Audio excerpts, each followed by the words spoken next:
Hello? Hello po. Ano pangalan mo? I'm Keisha po. Are you ready? Yeah. Break a leg! Say something, I'm giving up on you. Wow.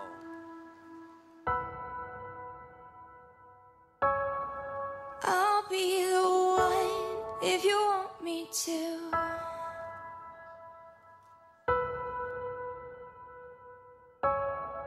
Anywhere I would have followed you.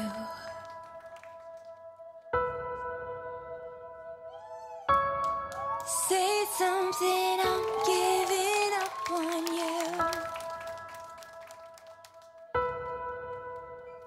And I'm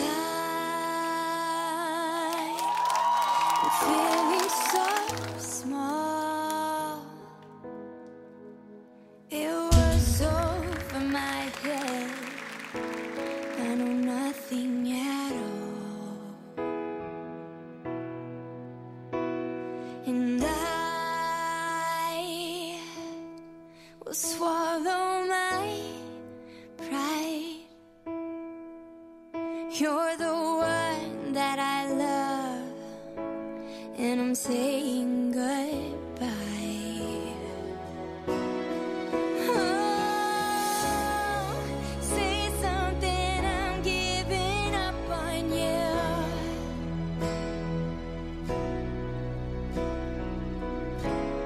And I'm sorry that I couldn't get to you.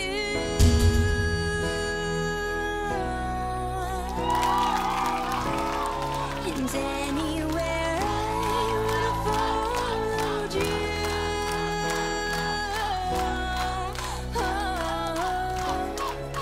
Say something, I'm giving up on you.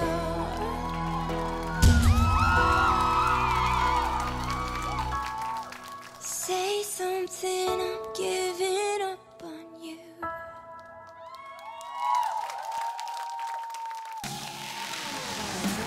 Moving performance coming from Keisha. Tanungin muna natin ang unang nag-stomp agad. Sir Andy. Unang galaw mo pa lang, alam ko na may training ka. Mahirap yung ginawa niya. It was not perfect. Marami kang kailangan ayusin sa linya, sa balance mo, sa mga turns mo. Pero you know what? Kinilabutan ako sa performance mo kasi na-feel ko yung emotion ng sayaw. Thank you po. Keisha, tuwang-tuwa ako sa pinakita mo. Pero tama si Sir Andy na marami pang dapat improvement na makita. Pero pwedeng-pwede pa nating i-push yan kasi malaki ang potential mo. The extension talaga, impressed ako. She's very flexible. Excited lang ako makita ka pa. Maraming salamat for sharing your talent. Congratulations. Thank you po. Thank you po. At hanggang ngayon, emotional pa rin ang ating dance artist. Bakit? This dance is for my dad. Bakit para sa daddy mo? Because I miss him so much. Nasaan ba siya, Keisha? Sa abroad po siya. Simon po. Nananungkot po ako kasi po, sa cam lang po siya nanonood, hindi po sa in-person. No, huwag kang malungkot. Kasi alam mo, minsan ang mga tatay mahihayin yan. Yung pinanonood sa cam, kasi na-experience ko yun eh. Minsan hindi ako nakapanood ng play ng mga anak ko.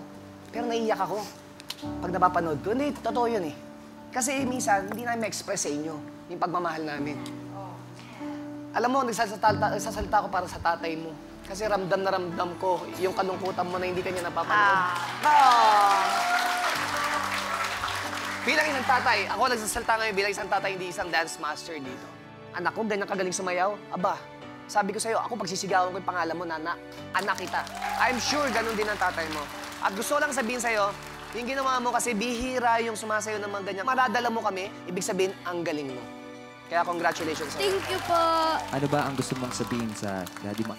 I miss you so much na po. Gusto ko na po kayong makita.